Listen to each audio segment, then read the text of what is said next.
As EU leaders arrived in Brussels for a crucial summit on Europe's defense strategy and war in Ukraine, stock markets in the continent were tumbling. Investors fear Europe will soon join Canada, Mexico and China, which have been targeted by sanctions. German Chancellor Olaf Scholz said the EU and the USA can both benefit from an interconnected global economy with fewer tariffs.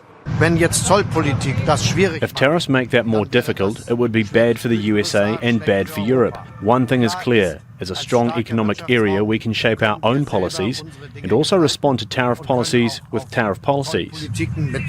For now, the EU hopes they might be able to prevent a crisis by negotiating a deal with Trump.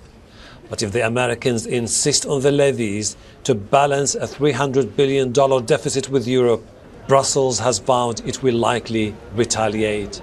These are delicate times for Europe.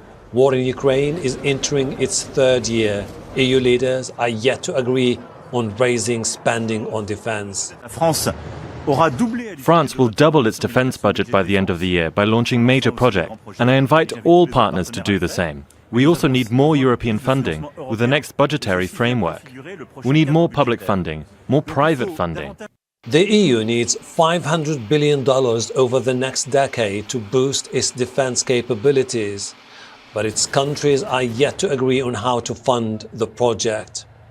The Danish Prime Minister wants her EU partners to show support amid growing calls from the US President to take control of the Danish autonomous territory of Greenland. Everybody has to respect the sovereignty of all national states in the world, and that Greenland is today a part of the Kingdom of Denmark. It's a part of our territory, and it's not for sale. Europeans fear the US, in its push to counter China's growing military and economic power, may shift its focus from Europe to the Indo-Pacific.